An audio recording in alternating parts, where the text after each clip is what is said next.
How's it going, guys? Limelight Capital here, back for another video. So we have another new DD out from CRAYONS. I've covered a lot of his posts on the channel. Again, this is going to be a Gamestop Reddit DD read aloud. Just to clarify again, because there was a little bit of confusion the last time I posted this on Reddit.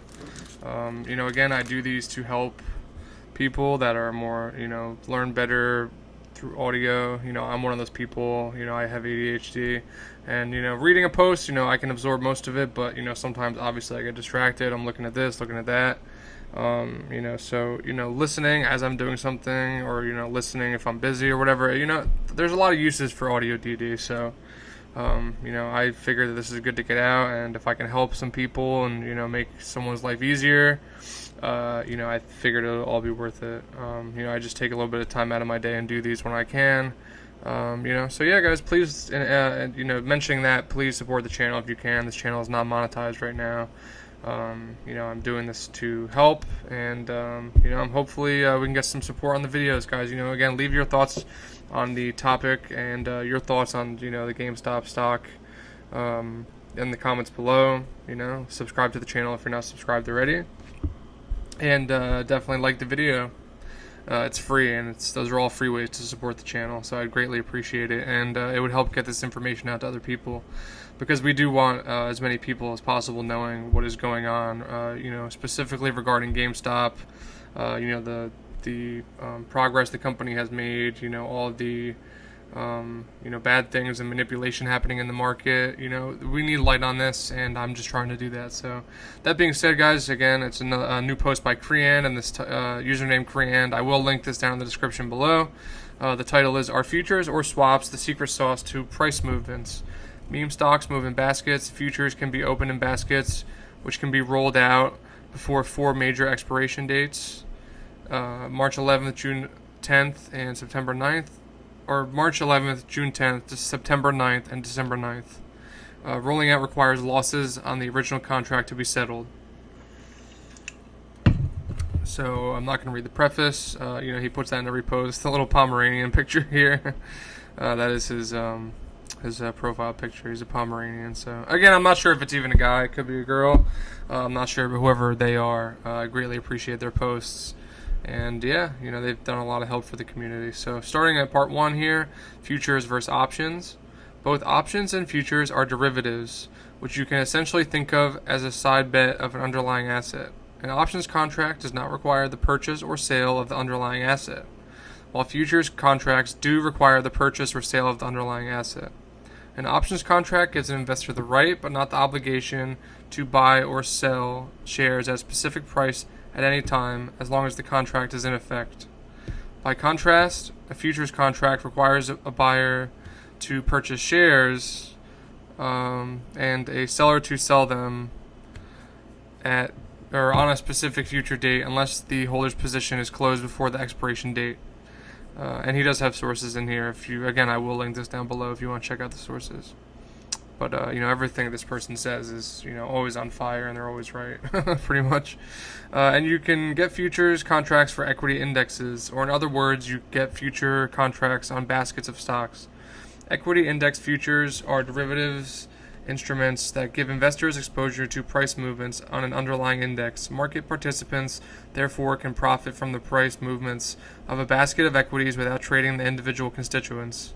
An index futures contract gives investors the ability to buy or sell an underlying listed financial instrument at a fixed price on a future date. Part 2, meme stock basket. And again, if you haven't been following this saga, I'm a January ape, as they like to say, but I'm sure you've heard the term baskets mentioned. It's basically just like how ETFs, GameStop is in a basket of other stocks in an ETF, and that's usually, it's being assumed now that that's how they're able to short the price and continue getting shares, because they're in baskets. So part 2, meme stock basket. It's without a doubt in my mind that a handful of meme stocks are following the same price movements, and they're all in this together, notably GameStop, AMC, COS, Bed Bath & Beyond, and Express. GameStop, of course, being the outlier, that has a massive short interest, where the short interest is most likely hidden because of a swap of the short position through in-the-money calls. Here's all of them plotted. So this is a chart here which shows GameStop, AMC, Cost, Express, and Bed Bath & Beyond price movements. And, they look really, really, really similar here, guys. If you look at this chart, it's very, very rare that you'll have 5 different stocks from different sectors. I think they're almost in all different sectors. Having even a similar chart is just so weird. Look at this. January here, February, the huge bump ups here, the huge run up in January, February, and then the big dip, and then, not as big, but still a run up with basically all the stocks. And then they cooled off a little bit, and then Express had a massive run up here. The other stocks had a, lesser run up, but still big. And it almost looks like it's following this algorithmic pattern here. It goes up, down, it's almost like a cup and handle in each one. Up, down, up, down, up, down. So people are thinking that this is obviously it's algorithmic trading. So I'm getting convinced that these price movements are driven by derivatives around indexes / ETFs that contain the meme stocks as a basket because their price movements are so synchronous. Thanks to username Turd for23, and I'm sure many others who he has worked with, one of the main ETFs containing GameStop, AMC, Cost, Bed Bath & Beyond, and Express is VTI. The actual weights of GameStop and VTI is quite low, extremely low, but it's an example of a basket that holds these meme stocks. Again, I'm throwing all this to the wolves to help pick this apart, because way more eyeballs on this right now is better than myself looking at it. Best guess, someone, cough cough, is on the wrong side of a futures contract trade for a basket which holds all of GameStop, AMC, Cost, Bed Bath & Beyond, Express, and other meme stocks. Because, part 3, meme stock prices spike prior to equity index rollover dates. When you open up a futures contract, you don't have to go to initial expiration and be forced to buy / sell. You can essentially extend the expiration of the position forward. You can maintain the same position, but your position isn't completely closed out. This is done by closing the original contract and then opening a newer contract for the exact same underlying asset at the current market price. This rolling of a futures allows you to maintain that same risky position beyond the initial expiration of the contract, rather than being forced to close it out by selling the underlying. The rollover is typically carried out shortly before expiration of the initial contract. But by performing this rollover, it requires the gain-loss on the original contract to be settled, essentially a partial closeout of the initial contract. I saw this chart last night, which really caught my attention. It's the equity index futures expiration and rollover dates per CME group. More on them in a little bit. I've circled a few rollover dates for the equity index futures. Interesting dates, huh? These are around the time when all of the meme stocks surged in price and subsequently GameStop flash crashed. So this is a chart here. It shows the roll dates for upcoming equity index quarterly futures. And this goes back to, I think the second half of it goes all through 2020 and 2021. So he's circled here March 11th, June 10th, and then September 9th. So take another look at the meme stock price chart. On there are 2 dashed green lines marking 311 and 610. Huge surges in price occurred just before these dates, afterward decay in price. So let's go back up here. So he does have them, or they have them marked up. I'm sorry. So right here, this would be the dates that he was talking about, the shuffling dates. So it does line up actually. I mean, again, I'm not sure about the January run up. That could have been something different. It doesn't really fit the theory.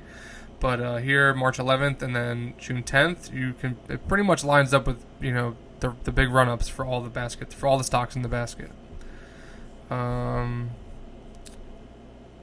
But this does not mean that the futures must be rolled over on those specific dates. Actually, they can start to be rolled over before those dates within a defined time frame. The ones circled in the table are basically the deadline dates or the last trading day dates. A futures position must be closed out either before the first notice day, in the case of physically delivered contracts, or before the last trading day, in the case of cash-settled contracts. The contract is usually closed for cash, and the investor simultaneously enters into the same futures contract with a later expiry date. So the time frame where rollouts can start is on or just before the first notice day. Sorry, guys. I think he has some typos in here. It's kind of tripping me up. Which is defined as follows. A first notice day, or FND, is the day after which an investor who has purchased a futures contract may be required to take physical delivery of the contract's underlying commodity. The first notice day can vary by contract and will also depend on exchange's rules. If the first business day of the delivery month was Monday, October 1st, first notice day would typically fall 1 to 3 business days prior. So it could be Wednesday, September 26th, Thursday the 27th, or Friday the 28th. Most investors close out their positions before first notice day because they don't want to own the physical commodities. According to CME Group, only about approximately 2.5% of futures contracts actually go to physical delivery. From the above, the first notice day is typically 3 business days prior to the first business day of the month of settlement, and in some cases, rollovers occur 1 business day prior to that, coming out to be 4 business days total, which gives us these as possible rollover time frames. So he built a little, they built a little chart here. So futures expiration date, and it shows the dates here. First, it just charts out the first notice day and all that. So it just shows the dates here. I'm not going to go into it just because it's weirdly specific. So damn, look at that. February 24th should ring some bells. Likewise, May 25th. Rollovers initiate and must be completed by last trading day. Thus, plotting out on the chart gives us this. Okay, so here, again, guys, I will link this below if you want to look at this chart. But this is what really matters here. So this, has the futures rollover periods here, and it pretty much, again, it's the chart like the chart above. It pretty much outlines the two of the 3 big run-ups this year. And based on this theory that CRAYONS is putting forth, that we should see another massive run-up here right before the next futures rollover period, which would be coming up in the beginning of September. Again, it's like the middle of August now, but that's less than a month away. So this is potentially driving the price spikes because they closed out the original contracts, eating some losses. It is usually carried out shortly before expiration of the initial contract and requires that the gain or loss on the original contract be settled, only for them to extend their futures expiration to the next quarterly expiration date by rolling the contracts, meaning that they ate some losses in March by settling the losses, which simultaneously extended to June, only to arrive at June to eat more losses by settling those losses and simultaneously extending the futures to September. I know that quite a few others have posted about these price patterns as well. Please understand that many amazing apes have noticed these quarterly movements. Credit where credit is due. But I've always scratched my head as to why these movements happened, and this shit just makes too much sense. So price run coming between August 26th and September 9th as they start closing based on losses, potentially amplified by the expirations of out-of-the-money puts, maybe triggering the MOAS, the mother of all short squeezes. Username JS Ross left me this very interesting comment which makes me more jacked about the puts expiring. So I asked someone that used to be a market maker supposedly about what all purposes these puts could serve. Here was his response. Sorry for the delayed response. These puts can be used to limit capital requirements by decreasing margin. So if this makes sense, actually, with the whole aspect of hidden short position and the purpose of the puts. I'm wondering if those puts satisfied some sort of margin requirements for SLD. If on this SLD cycle we run up, I think our whole thesis is actually proven as much as it is can be, because they effectively just lost a boatload of margin with the puts expiring. So here's what I'm thinking. As these quarterlies expire, they essentially have less capital for margin, resulting in a buy-in as we have seen them before. I'm not entirely sure how that process works. This would be evident in the run-ups, the cycles, the purpose, etc. Why would they need margin if they closed out their short position? Sounds like it's possible that the puts are used as a hedge to decrease their margin and limit their capital requirements. Oof. If that's true, then the futures rollover period could become more explosive as the out-of-the-money puts expire. It already appears to be explosive for some stocks in the basket, such as AMC, which ripped upward of $70 on June 2nd. Referencing from username Brokaw's Gamestop open interest chart once again, you can see puts dropping off slowly as they expire worthless. They're not opening up more of these, as we can see that because the open interest was around 2 million at the end of January, only to drop to 520,000 today. Maybe they are unable to open more puts for this hedging purpose, who knows. So there is the chart here from username Brokaw on Reddit. We've seen this a few times. I shittily drew in the trend lines, the trends following July 16th expirations. As of August 11th, the following is the total open interest for calls and puts. It's still not back to normal, as many puts won't expire until January 2022, but it's almost there. So call open interest is 220,000, put open interest is 520,000, and the difference is almost 300,000. With all that, I'm going to leave you with something juicy regarding CME Group. Part 4, CME Group and Citadel. CME Group is the Chicago Mercantile Exchange, located in, well, Chicago. Know who else is there? Citadel. These guys are a massive derivatives marketplace. They're currently the world's largest, the largest options and futures contracts exchange of any futures exchange in the world. CME Group is where I got the above table for the rollover dates of equity index futures. Odds are that they're being used to trade futures or even swaps around the meme stop baskets. I came across this post by a username the Lunar Nautics when scrounging around. I will link this post below so you guys can look at this if you want. So if you click on the post here, it's titled Chicago Mercantile Exchange, CME Group, and Citadel, posted a month ago. I don't want to steal the OP's thunder by copying and pasting their stuff, so seriously go read it. But the gist of it is, Citadel has a stake in CME Group, about 288,000 shares of CME as of May 21st, 2021. Citadel and CME Group have a long relationship together going back to 2008. CME Group and Citadel established a clearinghouse for swaps that are priced electronically and competitively by Citadel's systems. Citadel has a massive amount of trades going through CME Group just in credit default swaps. They accounted for 11.5% of total trading on the contracts. Definitely think it's worth looking into CME Group. Oh yeah, hedgies are fucked. With a picture of the Pomeranian here holding a GameStop green GameStop ball. So yeah, guys, another great post by CRAYONS. You know, they always bring the heat. You know, it's really interesting because they always bring, you know, a new, because they've been working essentially on a theory. You know, I've been following CRAYONS for months now. I mean, I'm not sure if since January, but it's been well over 6 months. And, you know, they always come out, they've always been trying to basically break down the theory of the algorithmic trading and how it works. You know, at first it was the T21, T35 theories, you know, the FTD theories, and, you know, it's gone from, you know, that theory was disproven, and now this is a new theory, and I think this makes a lot of sense. I mean, you really, it's undeniable looking at this chart here, seeing these run-ups that match up with the rollover dates. And as far as CME Group goes, I'm going to definitely look into CME Group and see what I can find. I'm not going to hold you guys any longer. Just a reminder, guys, to please leave some support on the video. Please definitely like, subscribe, and leave a comment. You know, that's all free interaction for the channel. We want to get this information out to as many people as possible. I really appreciate it if you've made it to the end of the video.